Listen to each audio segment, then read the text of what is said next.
오늘은 두 번째 사도신경 강의 시간인데요. 삼위일체 하나님에 대해서 함께 말씀을 나누려고 합니다. 성경을 통해서 가장 강조하는 내용 가운데 하나가 바로 하나님이 삼위일체의 하나님이시다는 겁니다. 물론 삼위일체라고 하는 말은 우리가 만든 말입니다. 성경에는 삼위일체라는 말은 없죠. 다만 지금 우리가 읽었던 마태복음 28장이나 고린도후서 13장을 비롯해서 성경 여러 곳에서 하나님, 그리고 특별히 신약 성경에서는 예수 그리스도와 그리고 성령님이 동일하신 분임을, 한 분임을 강조하고 있기 때문에 삼위라고 하는 성부, 성자, 성령, 이 삼인데 이 삼위의 하나님이 한 분이시다라고 하는 설명입니다. 이 삼위일체를 지금 우리가 말씀을 나눌 삼위일체라고 하는 이 말을 우리가 하기 전까지는 상당히 많은 오류도 있었고 또 문제도 있었음을 우리는 알 수 있습니다. 역사적으로 말입니다. 그래서 오늘도 그 부분을 조금 다루도록 하겠습니다. 먼저 서론을 보시면 신앙의 가장 높은 산 삼위일체라는 부분입니다. 오늘 우리는 기독교 신앙의 꽃이자 가장 깊은 신비인 삼위일체에 대해서 나누려고 합니다. 어떤 신학자는 삼위일체를 이해하려고 너무 애쓰면 머리가 돌 것이고 삼위일체를 부정하면 영혼을 잃을 것이다 라고 말을 한 바 있습니다. 우리의 지식으로는 이해하는 게 아니라 믿는 겁니다. 이건 믿음의 문제지 이해하는 지식의 문제가 아니에요. 그러니까 이 땅에서 우리가 경험할 수 없는 오직 하나님의 영역에 속한 겁니다. 성부 하나님, 성자 하나님, 성령 하나님, 이 세 분이 한 분인데 이 세 분의 사역이 성경에 그대로 나와 있다라고 하는 것은 우리가 믿는 겁니다. 다 이해할 수 없어도 성경을 우리가 어떻게 다 이해하겠어요? 성경의 말씀을 다 이해하지 못해도 믿는 겁니다. 제가 한번 말씀드린 적이 있는데 지금 저는 이제 박사 과정을 할 수가 없어요. 저랑 같이 제가 이제 하다가 들어왔는데 뭐 한국에 들어와서 이렇게 인터넷으로 제가 논문을 쓰고 논문을 보내고 이렇게 하다가 1년에 한 번 정도는 들어가서 또 교수님하고 이야기하고 또 논문을 진행하고 이런 방식이 코레스판던스라는 방식인데 제가 이제 한국에 들어간다고 하니까 편의를 봐준 거예요. 편의를 봐줘서 한국에 들어가면 거기서 그렇게 하자. 코레스판던스로 논문을 거기서 쓰고 논문을 메일로 보내주면 내가 또 점검하고 또 이렇게 그 메일로 주고받으면서 진행하자. 시간이 조금 걸리더라도 그렇게 진행하자라고 또 배려를 해주셨는데 한국에 들어와서 뭐 바로 사역을 해야 했어요. 뭐 집도 없었고 거할 곳도 없었고 뭐 사역을 바로 하지 않으면 안 될 상황이 돼서 사역을 시작하면서부터는 한 줄도 못 썼어요. 그리고 이제 시간만 쭉쭉 흘러갔는데 교수님이 이제 남아공이라고 하는 곳이 좀 남아프리카가 좀 치안적으로 또 위험하기도 하고 참 어리석다는 생각을 해요. 원래는 식민지로 살다가 독립을 하게 되면서 그 자국민들 거기는 큰 부족들이 여러 개가 있어요. 여러 부족들 중에서 가장 큰 부족의 추장이 대통령이 돼요. 선출이고 뭐 없어요. 그냥 가장 큰 부족의 추장이 자동적으로 대통령이 되는. 그래서 언어가 상당히 많이 달라요. 자기 그 부족들 간의 언어를 쓰니까 이제 그렇게 해서 가장 큰 부족의 추장이 대통령이 됐단 말입니다. 그러고 나서는 이제 흑인들을 영입을 하면서 학교에서도 교수님들이 백인이다라는 이유로 자리를 빼앗는 거예요. 그냥 백인이라는 이유로. 그래서 결국 이분이 다른 나라로 갔어요. 그래서 저는 이제 뭐 논문이고 뭐고 쓸 수 없습니다. 근데 이분이 강의하면서 수업을 진행하면서 이분이 원래는 70인역 전공인데 신약 성경을 이렇게 돌아가면서 수업을 쭉 하면서 주로 이제 히브리서도 많이 하고 뭐 마태복음도 하고 하지만 그래서 이제 궁금해서 물었어요. 왜 예수님께서 하셨던 사역, 예수님의 공생의 기간 동안의 사역은 다루지 않습니까? 이런 걸 좀 다뤄줘야 기적도 있고 그냥 우리 눈에 보여지는 이러한 놀라운 능력들이 있으니까 좀 힘을 받을 것 같아서 조금 더 학문적으로도 그렇고 좀 도움을 받을 것 같아서 물었어요. 왜 예수님의 공생애나 이런 사역들에 대해서는 한 번도 다루지 않고 그냥 주로 바울서신 쪽으로 해서 계속 공부하는 겁니까? 라고 그냥 물었어요. 따진 게 아니라 물었는데 이분이 웃으면서 그러더라고요. 웃으면서 하는 말이 예수님의 공생애의 사역은 지식의 영역이 아니래요. 그건 다룰 수 있는 부분이 아니라고, 믿음의 영역이라고 딱 한마디를 해주더라고요. 저는 정답이라고 생각해요. 이건 믿음의 문제지 이해의 문제는 아니라는 겁니다. 지금 우리가 살펴야만 되는 겁니다. 반드시 알아야 되는 이 삼위일체의 문제는 지식의 문제가 아니에요. 너무 지식적으로 알려하지 마세요. 이해에는 한계가 있다는 겁니다. 이건 하나님의 영역에 속한 절대적인 겁니다. 그래서 이걸 어떻게 잘 이해하려고 또 잘 설명하고 하려고 너무 노력하지 마시라는 거예요. 그렇게 하다 보면 이분의 말처럼 머리가 돌 것이고 또 부정하면 영혼을 잃을 것이다 라고 하는 말이 이분 나름 연구하고 공부하고 살펴보면서 내린 결론인 것 같아요. 어느 정도는 공감합니다. 그러니까 우리가 이 부분을 참 설명하기 어렵죠. 좀 쉽게 설명하고 싶은데 어렵죠. 그래도 이거는 이해 또는 지식의 문제가 아니라는 선을 긋고 그냥 있는 그대로 하시는 방법밖에 없어요. 있는 그대로 삼위일체를 설명하고 삼위일체이신 하나님을 믿으라고 하는 방법밖에는 없다라는 것이 지금 오늘의 결론이 될 수 있습니다. 우리가 매주 사도신경을 고백할 때 그 구조가 어떻게 되어 있는지 내용을 한번 이렇게 쫙 스캔해 보시면 성부 하나님, 성자 예수님, 성령 하나님 순서로 진행이 됩니다. 사도신경 자체가 이미 삼위일체적인 고백이고 오늘 이 오묘한 진리를 통해서 하나님이 얼마나 위대하신 분인지 함께 확인해 보도록 하겠습니다. 첫째, 오직 한 분이신 하나님과 세 위격의 하나님의 계십니다. 기독교의 대전제는 하나님은 오직 한 분이시다라고 하는 율신신앙입니다.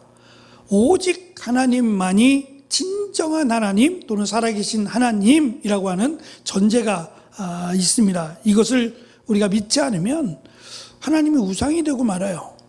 이것을 믿어야 하나님의 말씀을 하나님으로 받아요. 하나님 말씀이 곧 하나님이심을 믿게 되는 이 대전제가 하나님은 유일하신 하나님이시다라고 하는 사실입니다. 제가 오늘 교회를 오면서 핸드폰을 안 갖고 왔어요. 갈까 말까? 그냥 별로 많이 안 쓰니까 전화 오는 거 빼고는 뭐 거의 안 쓰니까 그냥 놔둘까 하다가 아무래도 안 되겠다 싶어서 집에 가서 또 핸드폰을 챙겨서 나왔습니다. 오다가 라디오 방송을 잠깐 멀지 않은데 잠깐 듣다 보니까 이런 내용이 나오더라고요. 요즘 그 외계와 관련된 영화들이 좀 나오나 봐요. 뭔지는 잘 모르겠는데 이 외계에 대한 외계인에 관한 영화를 다루면서 우주에 대한 문제를 이분이 이제 우주공학 박사인 것 같은데요. 얘기하면서 그런 얘기를 했어요. 우주 탐사를 위해서 우주선을 띄워서 사람이 이제 그 우주선 안에 들어가서 생활을 하게 되는데 사람이 이제 우주복을 입지 않고 그대로 우주로 나가게 되면 어떠한 일이 일어납니까? 라고 물었어요. 혹시 궁금하신가요? 우주복을 입지 않고 우주선 밖으로 나가게 되면 일단 산소가 없죠. 산소가 없는 것뿐만 아니라 기압이라는 게 없어요. 그래서 어떤 현상이 일어나느냐? 일단 밖으로 나가면 우리 몸에 있는 수분이 이 끓는 온도가 우리는 100도잖아요. 이건 공기 안에서의 100도입니다. 공기 안에서 100도가 끓는 물인데 이게 우주선 밖으로 나가게 되면 그냥 우리가 나가자마자 이 물이 끓어오른대요. 기체화된답니다. 그래서 몸이 팽창을 한대요. 팽창함과 동시에 얼어버린대요. 그 다음은 뭐 어떻게 말을 안 하더라고요. 하여튼 끔찍한 일인데 폐가 쪼그라들고 일단은 숨을 못 쉬니까 폐가 이 압력에 의해서 쪼그라들고 사람의 몸이 부풀어 오르고 얼어버리고 하는 단 얼마도 살 수 없는, 그러니까 이 얘기는 꿈도 꾸지 말란 얘기예요. 꿈도 꾸지 말란 얘기예요. 우주여행이라고 하는 굉장히 멋져 보이는 이야기지만 그게 현실화되고 또 우주라는 어느 곳에 가서 우리가 살 거다라고 생각하는 것은 글쎄요, 이게 거쳐야 될 일이 너무 많다는 생각을 잠깐 했어요. 반대로 생각해 보면 우리가 이 땅이라고 하는 지구요, 지구가 둥글다 그러는데 이 지구 안에서 지금 수많은 사람들이 살아갑니다. 살아가면서 우리가 물론 먹는 문제, 일하는 문제 이런 것 제외하고 그냥 살아가는 데 있어서 전혀 불편하지 않아요. 숨을 쉴 수 있고 걸어가는데, 생활하는데 전혀 불편하지 않습니다. 근데 이곳만, 지구만 그렇습니다. 이게 우연일까요? 분명히 성경은 하나님이 천지를 창조하셨다고 말씀하고 있어요. 하나님이 만드셨다고 말씀하고 있거든요. 그 만드신 하나님의 작품 안에 우리가 살고 있는 겁니다. 살고 있으면서도 하나님을 알지 못한다는 거죠. 하나님이 자연 속에서 하나님을 계시해 주셨어요. 일반 계시라고 하는데 이 자연 속에서 꽃이 피고 꽃이 지고 하는 계절이 바뀌고 이 모든 것들이 조금만 벗어나도, 요번에 그 핵실험에 대한 부분을 이야기하면서 우주 밖에서, 우주에서 핵실험에 대한 문제가 논의가 됐어요. 근데 부결됐어요. 안 된다. 지구 밖에서 어느 정도 그 공간을 지나가서 핵실험하는 거는 안 된다라고 거절했어요. 이게 어떻게 될지 아무도 모르는 거예요. 진짜 이 지구 안의 질서가 조금만 깨지거나 벗어나도 사람이 살아갈 수 없을지도 몰라요. 이건 도전의 영역이 아닙니다. 핵을 쏴서 어떻게 돼? 이건 도전의 영역이 아니에요. 이거는 꿈도 꾸지 말아야 될 생존의 문제입니다. 언젠가라도 핵을 쏘게 되면, 한번 시험하겠다라고 쏘게 되면 그때가 마지막이 될지도 모르겠습니다. 하나님 만드신 이 놀라운 이 자연의 질서 앞에서 우리는 하나님을 찬양할 수 있어야 돼요. 그냥 그러려니 하고 당연한 것처럼, 그것도 성경은 어리석은 자라고 말을 합니다. 자, 하나님은 오직 한 분이시다라고 하는 대전제로 성경을 우리는 읽어야만 합니다.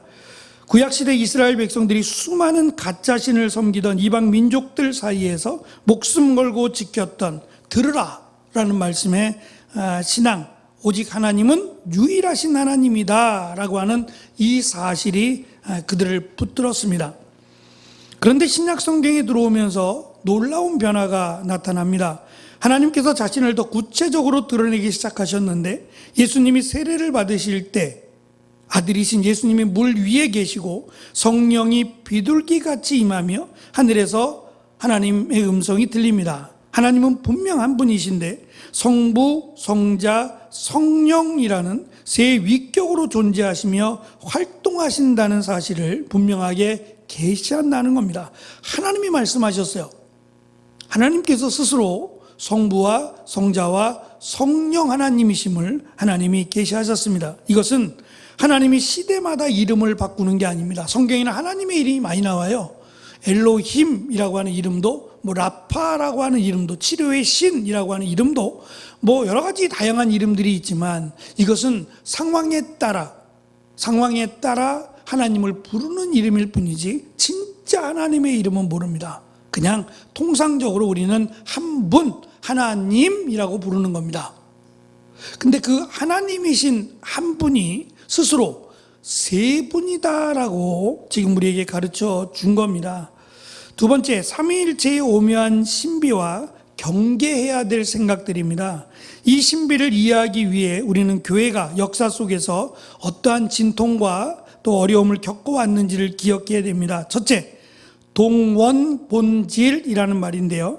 이것은 같다는 말이에요. 동원본질이라고 하는 말은 똑같다는 말입니다. 예수님은 하나님이 만드신 열등한 존재가 아니에요. 똑같다는 겁니다. 하나님이 예수님이고 예수님이 성령님이고 세 분의 위격을 가지고 있지만 다 동일하신 분이다. 한 분인데 세 분이 동일하신 분이다. 이건 설명이 안 된다 그랬죠. 이건 그냥 하나님의 영역이다라고 보시면 돼요. 하나님만 하실 수 있는 일이라고 보면 됩니다. 아나타시우스라고는 교부가 있는데 이가 이단과 싸우면서 끝까지 지켰던 진리가 이겁니다. 성자는 성부와 동일한 본질을 지니신 분이다. 왜 이런 오해가 생기느냐면 아들이라고 하는 부분 때문에 그래요. 하나님의 아들이라고 하는 부분 때문에 하나님 때문에 아들이 생긴 거 아니냐, 하나님으로 말미암아 아들이 태어난 거 아니냐라고 하는 부분 속에서 우리는 부모와 자녀가 다르죠. 부모가 자녀라고 말하지 않아요. 물론 인자, 유전자는 같을 수 있어요. 부모의 유전자로 인해 태어났으니까 유전자로는 같다라고 할 수 있지만 부모와 자녀가 같다고 말하지 않아요. 근데 하나님은 예수님과 같다고 말씀합니다. 이건 유전자의 문제가 아니라 본질적으로 같아요. 그런데 그럼 왜 아들이라고 하는 말을 쓰느냐? 예수님의 탄생 때문에 그래요. 성육신이라고 하는 인간으로 태어나신 분인데 그가 성육신, 보통 일반적인 우리가 태어나는 그런 과정이 아니라 성령으로 잉태되었다라는 부분을 강조하고 있고, 또 한 가지는 당시에 신의 아들은 신이었어요. 그냥 통상적으로 신의 아들 그러면 신이었어요. 그래서 황제가, 로마의 황제가 자신은 신의 아들이다라고 늘 말해왔거든요. 그 말이 곧 나는 신이라는 말이에요. 아들과 신은 동일했어요. 같은 말이었어요. 그러니까 혹시라도 우리가 이 아들이라고 하는 표현 때문에 오해하지 않으셔야 됩니다. 예수님과 하나님은 동일하신 분입니다. 예수님은 시작도 끝도 없는 영원한 하나님 그 자체라고 하는 것을 성경은 강조합니다. 두 번째, 구별되지만 연합하신 분입니다. 성부, 성자, 성령은 각각 고유의 의지와 주체를 가지고 일하십니다. 성부 하나님의 사역, 성자 예수님의 사역, 성령님의 사역이 있다는 거죠. 그러나 이분들은, 세 분들은 다 한 분이고 다 연합되어 있다라고 성경은 강조합니다. 성부가 계획하시고 성자가 십자가를 지시고 성령이 우리 마음을 두드리시고 우리와 함께 하신다라고 강조합니다. 이 세 분은 한 신적 본질 안에서 단 1초도 떨어짐이 없이 완벽하게 연합되어 있어요. 그래서 예수님이 다시 오실 때에 우리 안에 계신 성령께서 보증이라고 하는 것을 쓴다 그랬죠. 그냥 이거는 법률적인 용어입니다. 진짜 보증을 쓰셔서 얘는 예수님을 잘 믿어 라고 이렇게 보증 쓰는 게 아니라 이것은 우리가 이 땅에서의 모습들, 가장 확실한 방법이 그때는 보증이었거든요. 그러니까 성령께서 그가 정말 예수님을 믿는지, 입으로만의 고백이 아니라 정말 진실로 예수님을 믿는지에 대해서 그 믿음이 있다면 성령께서 우리 안에 거하신다고 약속하셨으니까 그 성령께서 확실하게 믿는다라고 하는 보증을 쓰실 것을 말씀하셨어요. 그러니까 이것은 곧 하나님도 아신다는 거예요. 성령님이 가르쳐주고 말해줘야 하는 게 아니라 하나님도 아신다라는 것을 말씀하는 과정에 불과하지, 정말 우리가 하나님 앞에 재판대에 서가지고 너는 오른쪽 너는 왼쪽 그런 일은 없어요. 그거는 하나의 과정으로서 우리를 이해하기 위해서 설명한 거지, 우리가 하나님의 법정에 서서 재판을 받고 줄을 쭉 서가지고 너는 왼쪽 너는 오른쪽 이렇게 하지 않습니다. 그냥 예수님이 오시면 바로 나눠져요. 죽은 자나 산 자나 바로 그 자리에서 예수님을 믿는 자들은 예수님과 함께 예수님을 영접하고 하나님의 나라로 들어갈 것이고, 그렇지 못한, 아무리 교회를 오래 다녔고 그의 직분이 뭐라 할지라도 정말 예수님을 믿지 않으면 그는 바로 지옥으로 가게 됩니다.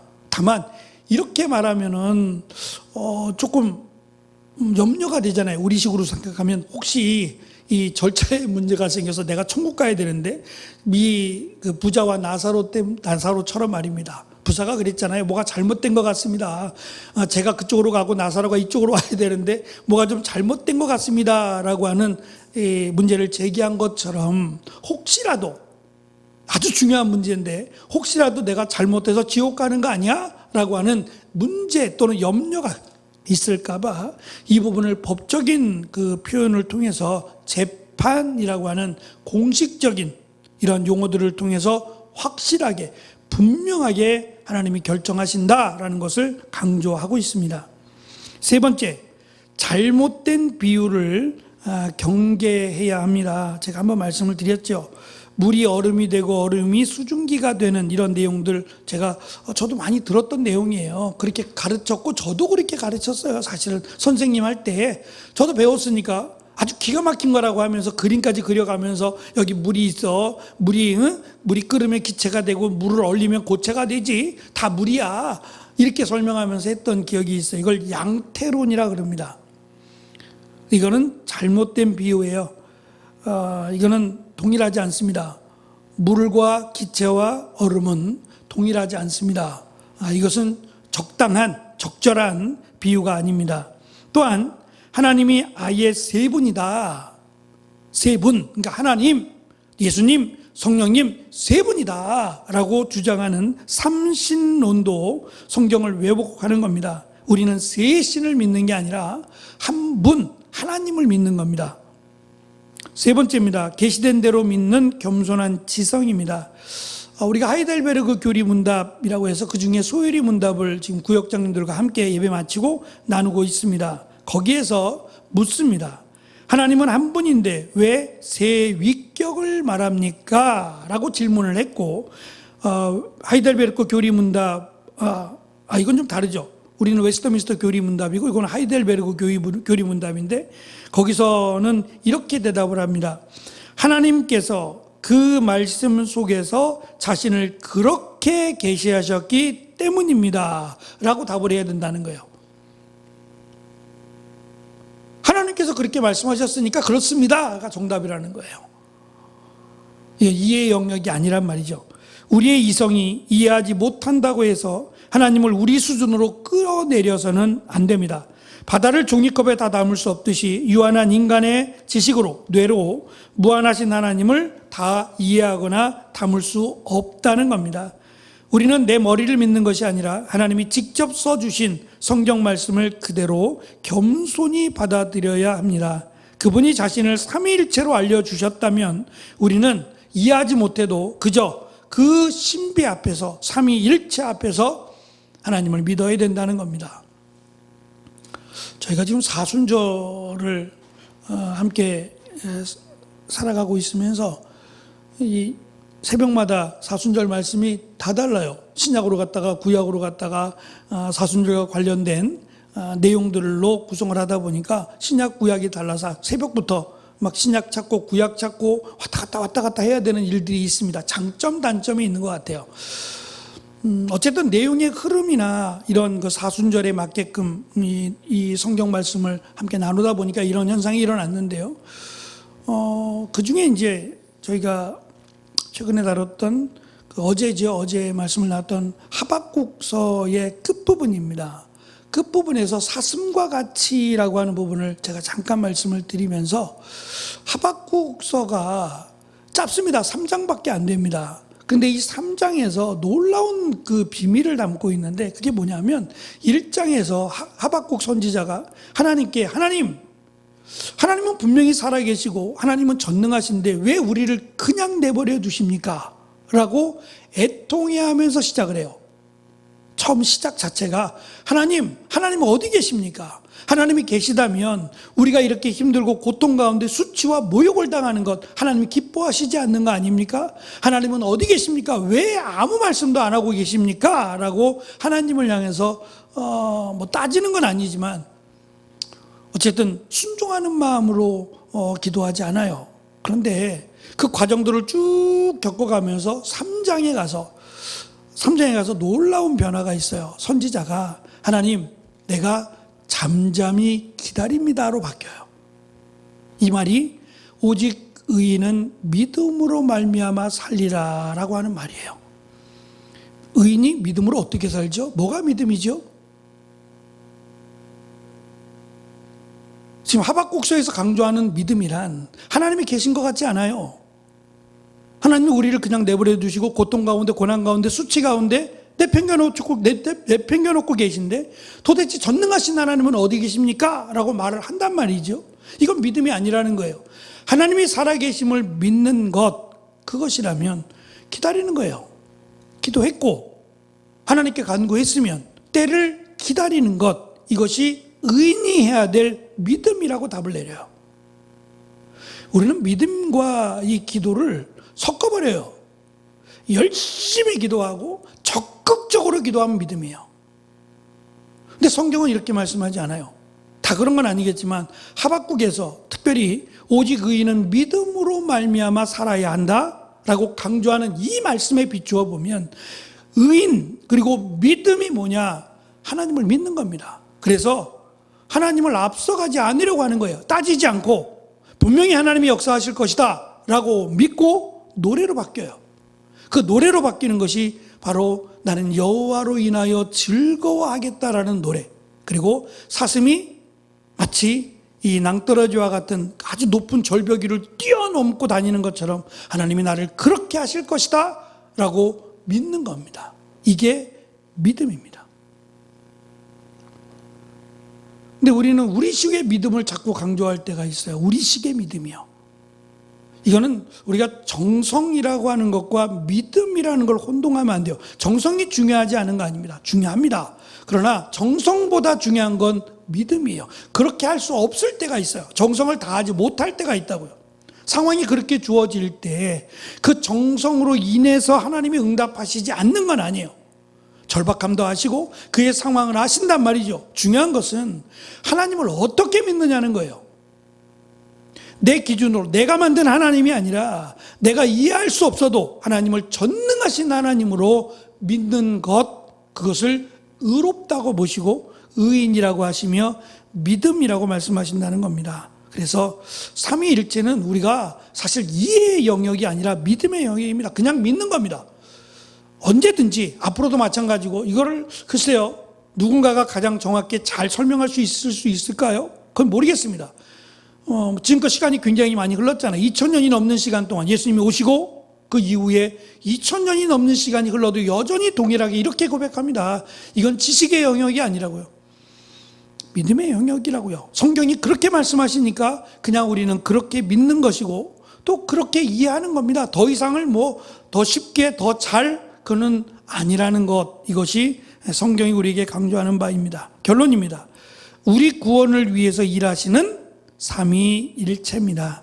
삼위일체는 단순한 이론이 아닙니다. 성부 하나님이 우리를 사랑하기로 작정하셨고 성자 예수님이 우리를 위해 피를 흘리셨고 성령 하나님이 지금 우리 곁에서 그 사랑을 깨닫게 하시고 우리를 위해서 친히 기도하시고 또 예수님에 대해서 잘 깨달을 수 있도록 도우신다라고 강조하고 있어요. 이 삼위일체 하나님이 계시기에 우리의 구원은 이 삼위일체 하나님을 믿는다면 결코 흔들리지 않는 겁니다. 그래서 삼위일체라고 하는 이 고백, 사도신경의 고백을 통해서 그냥 삼위일체가 아니라 성경의 전체를 요약하면 삼위일체 하나님이 된다는 겁니다. 그 하나님을 우리가 믿고 그 삼위가 되시는 성부 하나님, 성자 예수님, 성령 하나님이라고 하는 세 분이 한 분임을 우리가 믿고 이 세 분을 통해서 우리가 믿음으로 구원을 받는다라고 하는 확신 가운데 도우시고 역사하시는 하나님을 믿는 믿음으로 주님이 오실 때까지 승리하시고 믿음의 길을 걸어가는 우리 모두가 되기를 간절히 축원합니다. 함께 내놓을 기도의 제목입니다. 첫째, 인간의 짧은 지혜로 하나님을 판단하지 않고 기록된 말씀 그대로를 믿는 겸손한 믿음을 주소서. 성부, 성자, 성령 삼위일체 하나님의 완벽한 사랑의 연합이 우리 가정과 교회 안에서 이루어지게 하소서. 나를 구원하기 위해 한 뜻으로 일하시는 삼위일체 하나님의 열심을 신뢰하며 담대하게 믿음으로 살게 하소서라고 이 시간 주신 말씀 붙들고 우리 찬송 한 장 드리고 함께 기도합니다.